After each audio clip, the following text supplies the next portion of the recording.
Despite occurring just before the turn of the millennium, very few crimes in Hong Kong have garnered this much public attention since, and the world may never have known about it at all if not for one chilling visit to a Hong Kong police station from a young girl. Today we're talking about the Hello Kitty murder, one of the most gruesome crimes ever to have taken place in Hong Kong, where the head of 23-year-old Fan Man Yi was found stuffed in a Hello Kitty doll. The victim, Fan Man Yi's life was already tough from the start. Born in 1976 in Shenzhen, Fan Man Yi was abandoned by her family as a child, resulting in her being raised in an orphanage in Ma Tau Wai, Hong Kong. When she turned 15, she was kicked out of the orphanage due to an age restriction. On the streets with no formal education nor skills, things were not looking good for Fan. When you are dealt with these kind of bad cards in life, you don't really have a lot of options. What else can you do?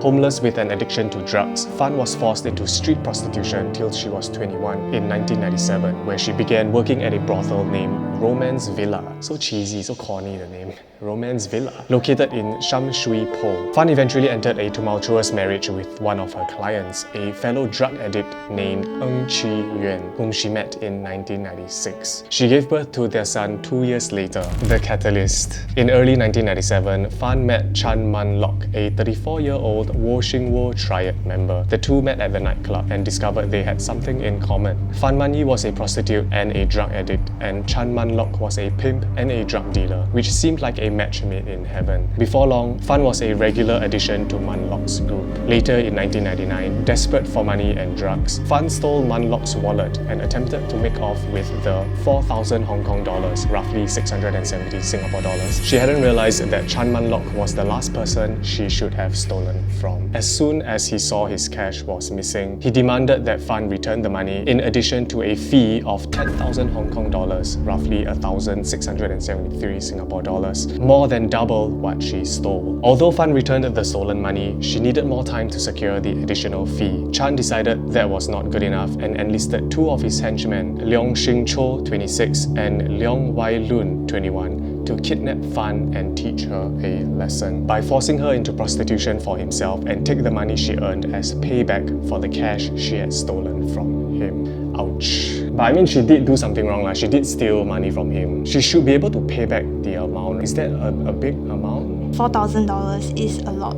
of money back then. In this kind of scenario, if I'm not wrong, the guy slowly he kind of just increased the rates more and more, so he basically made it impossible for her to pay back. You know, it's like purposely dangling the carrot in front of her so that she won't be able to pay back. It's not really about the money that she stole. I think it was more of the fact that she had the audacity to do that. He felt that he was being disrespected and he wanted to teach her a lesson.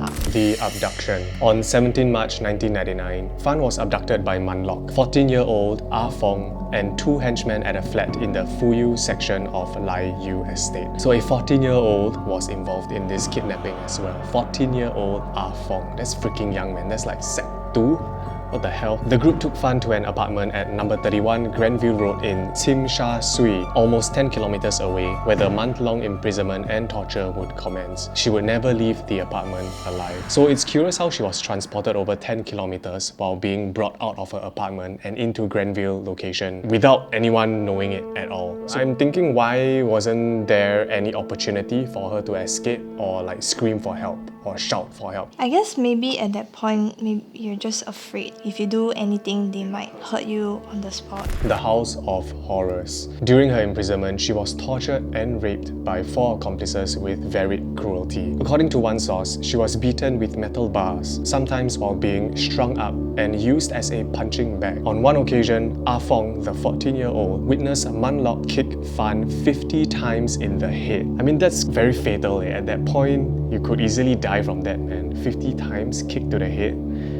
Damn. Ah Fong then joined in, hitting Fan in the head. Spices were rubbed into Fan's wounds. Her legs and feet were burned with candle wax and hot plastic so that she was unable to walk. On top of all the physical tortures she had to go through, she was also force-fed feces and urine. And to add insult to injury, she was forced to smile and say she enjoyed the beatings. If she refused, they subjected her to even harsher torture. This treatment eventually led to traumatic shock and ultimately death. Some sources claim that she died while her captors were out, while others say she died overnight. After discovering she was dead, the henchmen moved Man Yi's body to the apartment's bathtub and dismembered her with a saw. Then they cooked the individual pieces of her body to stop her from decomposing and emitting the smell of rotting flesh. Using boiling water on the same stove on which they were cooking dinner, the killers boiled the pieces of her body and disposed of them with the household's garbage. We also read that because the guy cut her head, he placed the head in one of the stove and boiled it. Because they were doing all this process, right? It took a long time. Then they got hungry. They eat the head. No, they didn't eat the head. We're cooking the head in one stove, and then they were cooking noodles in the other stove. They used the same utensils. Yummy. Some human essence added to your instant noodles. How do you even have that appetite to want to eat? When you're after- chopping when body you're- parts, blood everywhere, It's headless, damn sick. a head right beside you. Yeah. The level of not caring about it and how flippant their attitude was towards the killing is it's kind of disgusting. Zero empathy, zero remorse for her. Man Yi's skull was sewed inside of a Hello Kitty doll filled with dead insects, while the rest of the body was discarded. Only her skull, one tooth, and some internal organs were recovered in a plastic bag. It would be over a month before her body would be discovered by the authorities. I wonder why they didn't dispose the skull in a more, be more careful with disposing such a huge evidence, the skull. Why did they sew it in the doll and just leave it on the bed, where anyone could find it? It's also because they are all drug addicts, right? At some point in that house, they are probably all high. It's a bit hard to determine the reason of why they sew that head into the doll, but they were probably high on drugs and they just felt that maybe it was fun. I read online that the house was decorated with a lot of Hello Kitty. Yeah, memorabilia. Yeah, memorabilia. So the doll just happened to be there, and then maybe they just thought that it was a good idea to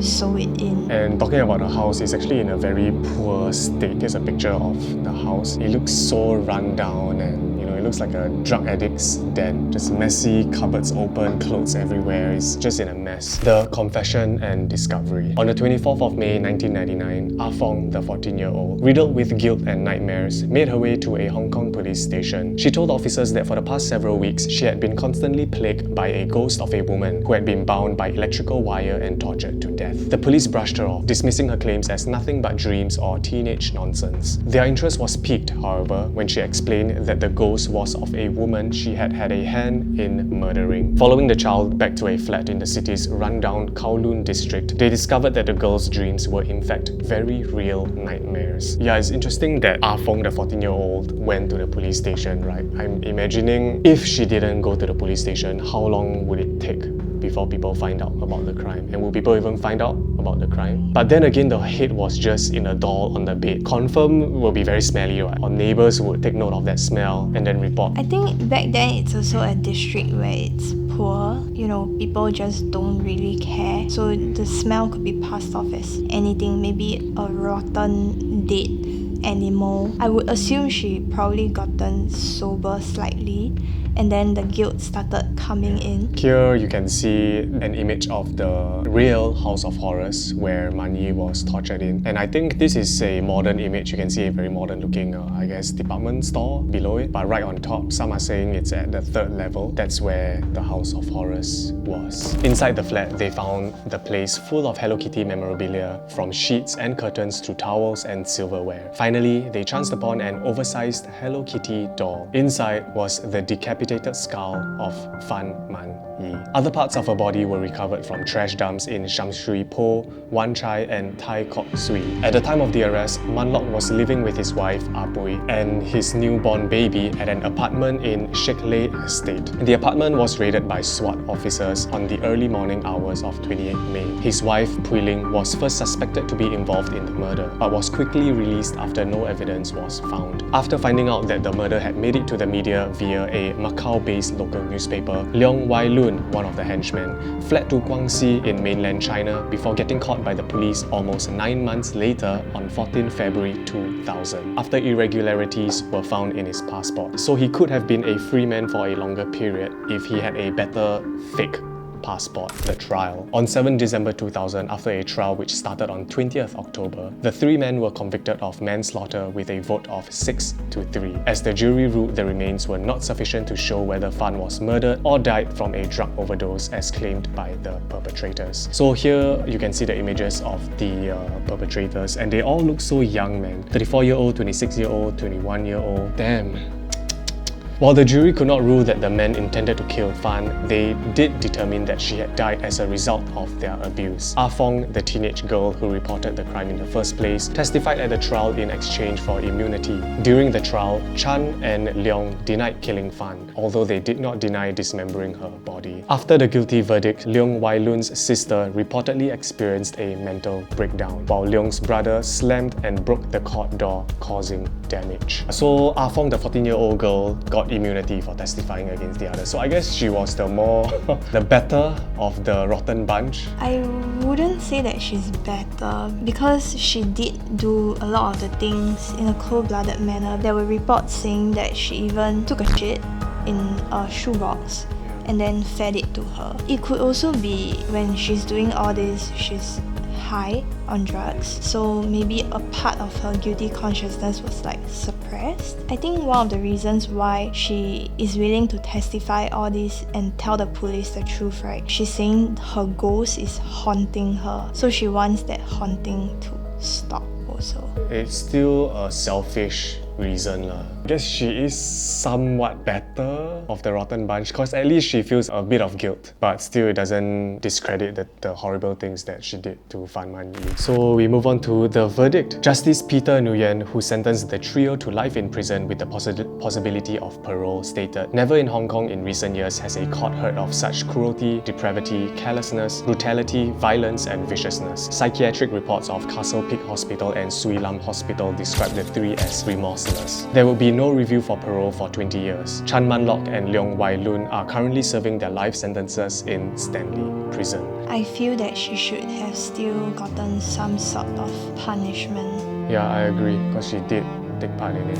The aftermath. In 2004, Fan's skull was returned to her family and at last cremated. The apartment building where Fan was held was demolished back in 2012. In its place stands a hotel that pays its respects to her life with the display of 3 Buddha portraits. Leong Shing Cho, who managed to reduce his sentence from life to 18 years on appeal in March 2004, was released in April 2014. However, 8 years later, Leong was again arrested and sentenced to jail once again for 12 months in August 2022 for groping a 10-year-old girl while working in a restaurant as a waiter. They never learn. From life in prison to 18 years on appeal. And he's still... they never change lah. Yeah, I realize quite a lot of Hong Kong murders do have, I guess, a fascination with chopping up bodies and dismembering them. The Pork Bun murders, another very famous one. The most recent one is the Abby Choi girl. Yeah. It was quite shaken up also. Also another dismembering case. Yeah, chopping because up that the girl body. is a socialite. A lot of crimes in Hong Kong choose to chop up the bodies because it's easier to dispose the body lah, you know. Where else can you dispose? It's not like you can go to a mountain or something. Singapore also lah, like the curry murders. There was a guy that chopped up bodies and cooked in the curry. And that's it for today's episode. Thank you guys for watching. Hope you guys enjoyed this story. Let us know what other stories you want us to talk about. You can submit stories in this Google form in the link in the description. I'll put a Google form there. And thank you for watching. Hope you guys enjoyed this video. Subscribe if you did. And I'll see you guys. When will I see you guys? Soon lah. Soon. See you guys when I see you. Bye. Bye. You want me to chop your body up? Like, go. Why are you still here? I'll chop your body up.